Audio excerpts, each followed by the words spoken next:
J'ai l'impression dehors vous draguez plus les femmes. Non mais en fait les gens c'est l'été. Je sais pas, il fait beau. Vous les hommes, vous attendez quoi pour nous draguer? Je suis sur Tinder, je suis sur Appen. Je vais avoir 26 ans, il est temps que je me réveille, que je trouve l'amour de ma vie, que je fasse mes 5 gosses, mes 5 filles, que je me marie, tout ça. Et entre nous, c'est l'enfer de se retrouver célibataire à 30-35 ans, non? T'as passé toute ta vingtaine jusqu'à tes 30 balais, t'as donné ton corps, ton cœur, ton énergie. Et là, tu te retrouves à tout devoir recommencer. Cette vidéo, elle s'adresse uniquement à mon futur mari. Écoute-moi bien, on se connaît peut-être pas encore, mais t'as intérêt à envoyer du lourd parce que je suis une bête de meuf. Et j'ai même pas peur de le dire en plus. Je suis en train de faire un poulet yassa. Bon, je suis inquiète les mecs. A priori, vous draguez plus les meufs. Les filles, commencez à faire le premier pas. On est en 2025, il faut essayer. Je crush sur un mec et je crois que je me suis pris un râteau. Quand vous rencontrez un homme, est-ce que vous arrivez encore à tomber amoureuse? Parce que personnellement, moi, j'arrive plus. Venons parler d'un truc. Quand t'es là, tu sors démaquillé, tu sors en pire clochard, tu dis oui, tranquille et tout. Et t'as un mec, genre un 2 sur 10, peut-être tu rinces démaquillé, je sais pas, qui vient t'aborder et ça te gâche toute ta journée. Il y a un truc qui me dégoûte. Ça me fait grave me remettre en question sur ma vie et tout. Des fois, je vois des mecs qui me DM et je me dis, mais c'est pas possible. Je me dis, comment toi, t'as eu le culot de me DM? Les mecs, ils aiment bien croire que quand je vais en date avec eux, que je leur dis que je suis de gauche, ils pensent que qu'ils me marquent des points ou qu'ils perdent pas de points. Excusez-moi, mais est-ce qu'on peut parler du nouveau fléau des hommes qui n'engagent pas sur les sites de rencontre?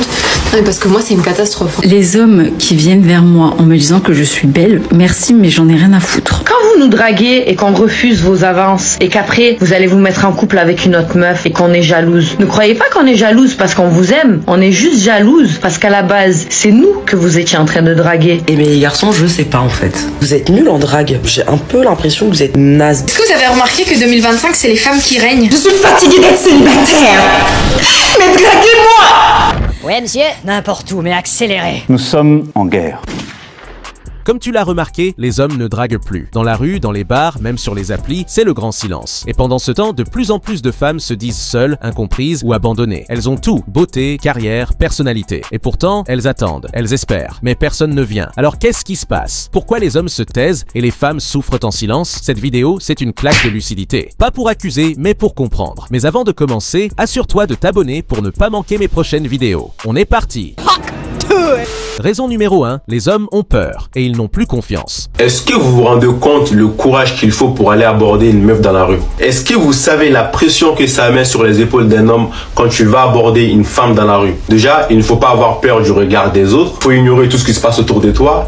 Et au-delà de ça, il ne faut pas avoir peur du rejet. Quand tu es un homme et que tu vas aborder une meuf dans la rue, parfois la meuf elle te regarde comme ça, de haut en bas, et elle passe son chemin.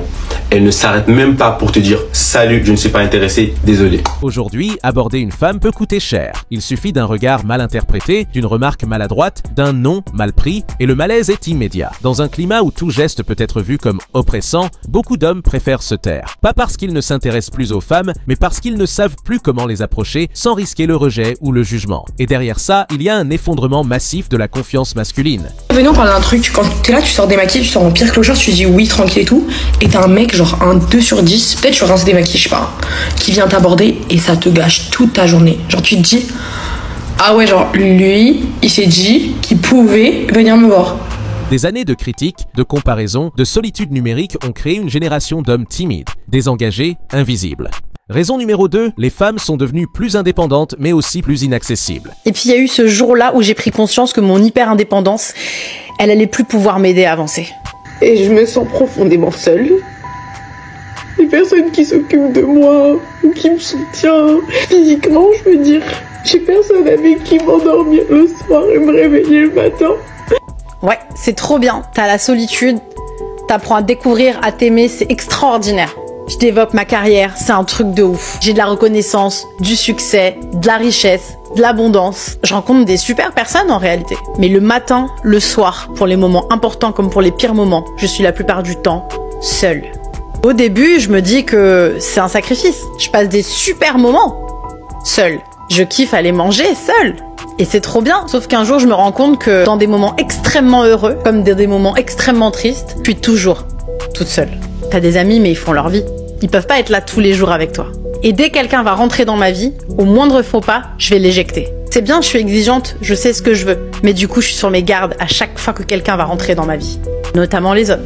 Et là, je comprends que je suis dans l'hyper-indépendance. En fait, je suis simplement en train d'avoir un comportement absolument opposé à la dépendance affective, mais qui est basé sur les mêmes traumatismes. J'ai peur d'être abandonnée, d'être seule, donc je vais vers des relations qui vont combler ce manque. J'ai peur de perdre le contrôle et la paix que je suis en train de vivre, donc je glorifie ma solitude et je fais bien comprendre que je n'ai besoin de personne. Et les gens prennent beaucoup moins de tes nouvelles parce qu'ils se disent « Oh, mais ça va, elle gère ». Non, elle gère pas.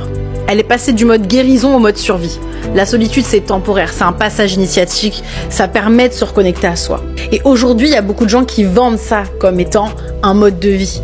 J'adore marcher seule, aller faire plein de choses toute seule. Je sais faire tout toute seule presque. J'ai monté même tous les meubles de chez moi toute seule. Mais je le redirai jamais assez.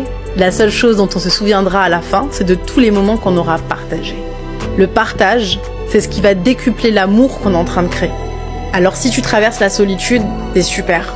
T'es en train d'en apprendre plus sur toi. Mais n'oublie pas qu'à un moment donné, tout ce que t'es en train de construire d'extraordinaire, ce sera le temps de le partager. Avec quelqu'un qui saura te respecter, qui sera à la hauteur de tes attentes, qui sera dans tes standards élevés. Alors je sais que t'as peur qu'on te piétine le cœur, mais avoir peur d'ouvrir son cœur, c'est comme avoir peur de vivre parce que tu vas mourir.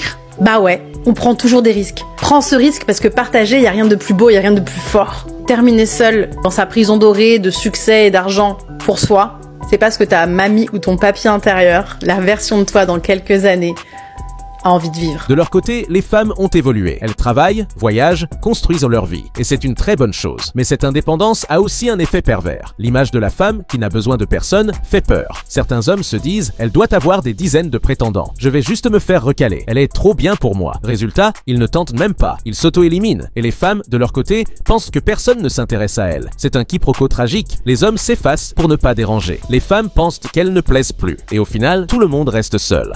J'arrive à 29 ans et je me rends compte qu'en fait, je ne génère pas de désir chez les hommes. Or, je suis quand même une femme, j'ai envie d'avoir des enfants, j'ai envie d'avoir une vie de famille. Et en fait, j'arrive à 30 ans et je me prends une baffe, mais stratosphérique. Toute la déconstruction qu'on m'avait vendue ne m'avait apporté finalement que des traumatismes et beaucoup de chagrin et enfin, je me sentais vraiment misérable en fait. Faut aussi savoir que j'ai avorté quand j'avais 23 ans. Et j'ai mis 2 ans et demi, voire 3 ans, à me remettre de ma dépression post-avortement. Chose qu'on m'avait pas du tout prévenue, parce que moi j'ai grandi dans les milieux féminismes où on me disait oui, t'es enceinte, prends des médocs, va à l'hôpital, demain c'est fini, c'est bon, ton corps, ton choix. Et en fait, j'avais pas du tout compris l'implication physique, émotionnelle, tout en fait qui allait avec. Et j'avais des amis qui le vivaient très bien, mais moi personnellement, je l'ai très très mal vécu, j'en ai fait des cauchemars pendant des années. Raison numéro 3, le marché de la séduction est devenu un champ de mine. Il y a un truc qui me dégoûte, ça me fait grave me remettre en question sur ma vie et tout. Des fois, je vois des mecs qui me DM et je me dis mais c'est pas possible. Je me dis comment toi t'as eu le culot de me DM. Bon après je pense que c'est la même merde pour toutes les filles, mais moi la différence c'est que vraiment ça me fait mal au cœur. Je me remets en question. Je suis en mode mais meuf, y a un truc qui va pas chez toi pour qu'il y ait des mecs comme ça qui osent venir te DM, genre la gueule de raton laveur, tu t'es dit je vais aller la DM. Même qu'il soit dit j'ai 1% de chance avec moi, ça me fout la rage, ça me tend genre. Et dans la rue c'est la même merde hein. Je suis en mode mais comment t'as pu croire, comment t'as pu juste avoir une once d'espoir que j'allais te calculer? Le type de personnes qui viennent m'aborder, je trouve que ça joue grave un rôle, comment dire. Ouais, par exemple, quand j'étais moche, quand j'étais trop moche, et j'avais grave des gens qui venaient me voir dans la rue, des gens qui venaient me DM, des gens qui m'ajoutaient partout, mais c'était une dinguerie, genre. Et je vous jure que sans m'axer, je pense que tous les jours, il y avait un mec qui venait me voir dans la rue, j'étais trop moche. Je vous jure, j'étais moche, j'étais tellement hideuse. Et j'ai remarqué qu'avec le temps, bah, plus je deviens belle, parce que du coup, j'essaye de glow up, moins il y a de gens qui viennent me voir. Et je me dis, c'est trop bien. Mais du coup, quand je vois quand même de temps en temps des mecs qui pensent pouvoir, ça me fait me remettre en question. Je suis vraiment en mode, faut que tu changes un truc, faut que tu sois encore plus belle, parce que là, selon eux, t'es pas assez inaccessible. Je pense que plus tu te fais aborder par des mecs, plus t'es moche. C'est la conclusion que j'en ai tirée. Et plus tu vas être à ton prime, moins les mecs ils vont oser venir te voir. Je vous jure que c'est factuel. C'est pas une théorie, c'est un fait. Aujourd'hui, séduire est devenu une prise de risque émotionnelle. Tu peux te faire ghoster après 3 jours, te faire humilier sur une appli, être rejeté pour une erreur de formulation. Le jeu n'en vaut plus la chandelle pour beaucoup d'hommes. Alors ils se désengagent ou se réfugient dans le divertissement, le porno, les jeux, le travail, et les femmes, elles, se retrouvent seules dans une jungle froide et silencieuse. Il est temps qu'on parle, j'ai un grand problème. Je suis sur Tinder, je suis sur Appen, je vais avoir 26 ans, il est temps que je me réveille, que je trouve l'amour de ma vie, que je fasse mes 5 gosses, mes 5 filles, que je me marie, tout ça, la maison, tout. Mais j'ai un problème.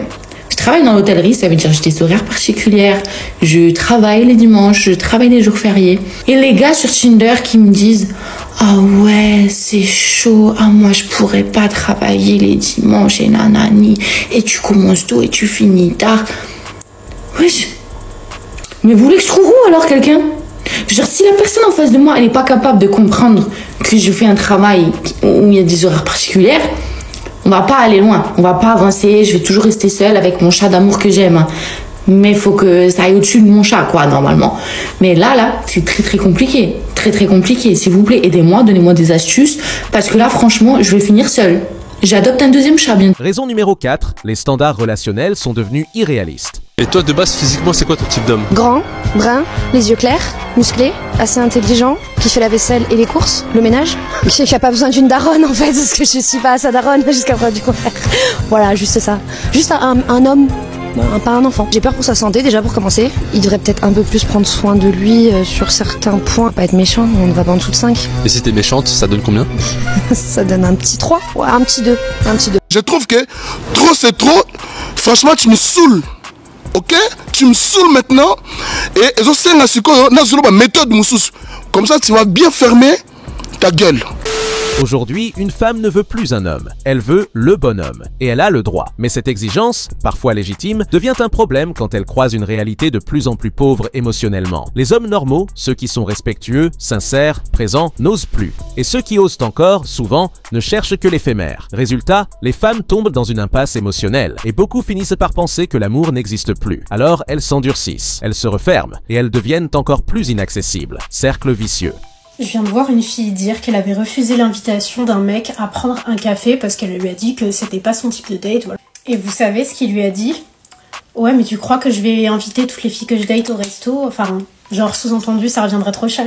Et en fait, en n'acceptant pas les coffee dates, les balades, enfin tout ce genre de dates, en fait, vous filtrez les hommes pas sérieux, les hommes qui sont juste là pour date un maximum de meufs, qui vraiment font un maximum de rencontres et qui même essayent souvent de voir si c'est possible, si la fille va accepter de coucher avec eux et du coup de pouvoir coucher avec un maximum de filles. Toi, t'as pas de temps à perdre à faire 3-4 dates par semaine, t'as juste envie de date des personnes qui potentiellement pourront t'intéresser pour continuer ta vie avec en fait. Et si toi tu es sélective, je ne vois pas le problème qu'il y a à vouloir être avec des hommes qui sont sélectifs aussi. Et les hommes qui font juste un maximum de coffee date, qui essayent de date un maximum de filles, etc. en faisant des dates cheap, ben ils ne correspondent pas à tes standards. S'il enchaîne les dates, s'il voit plein de filles, etc., tu n'es pas spécial. Raison numéro 5, le célibat féminin explose et la solitude devient insoutenable. Entre nous, c'est l'enfer de se retrouver célibataire à 30-35 ans, non?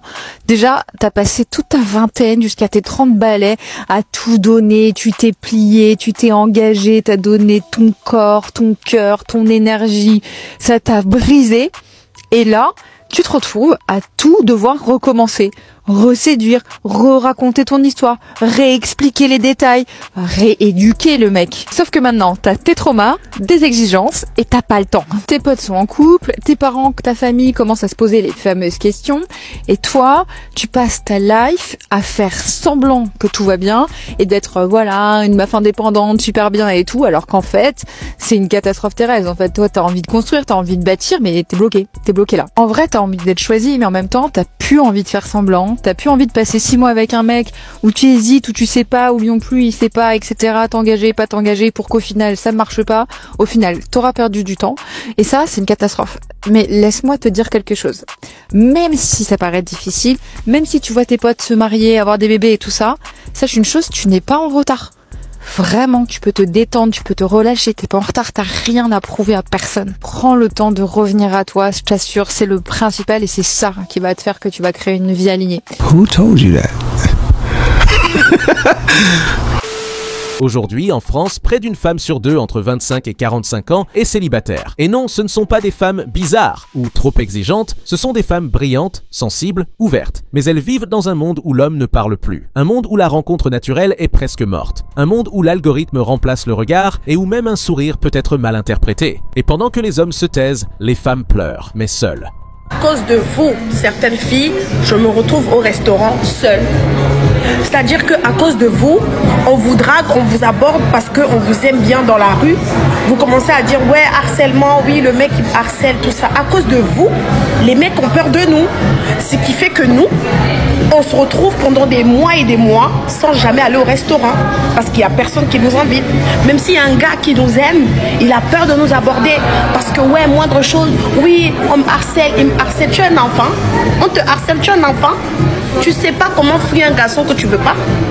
Mais ça faut arrêter ça, hein. À cause de vous, on ne nous drague plus ici en Europe. L'année 2025 commence, personne ne m'a encore invité au restaurant. Maintenant, regardez, regardez. Regardez, je suis en train de manger seule. Là, c'est mon manteau. Voilà. Tellement j'ai peur de terminer l'année sans jamais aller au restaurant que moi-même, je me suis permise de m'inviter moi-même. J'ai démarré ma voiture, je me suis habillée en bombe, je suis venue m'asseoir ici. Seule. Vous trouvez ça logique?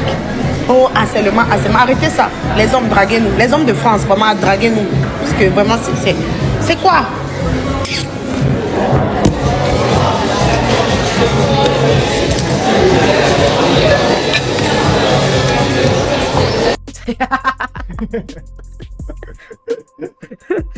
Hommes et femmes veulent la même chose, être aimés, compris, choisis, mais entre eux, il y a des murs d'incompréhension. Si on ne change rien, on va droit vers une société de solitude massive, de couples absents, de cœurs fermés, et pourtant, il suffirait parfois d'un regard sincère, d'un mot simple, d'un peu de courage. Merci d'être resté jusqu'à la fin de cette vidéo. Like, commente et partage-la à tes potes. Et n'oublie surtout pas de t'abonner pour ne pas manquer les prochaines. Ciao!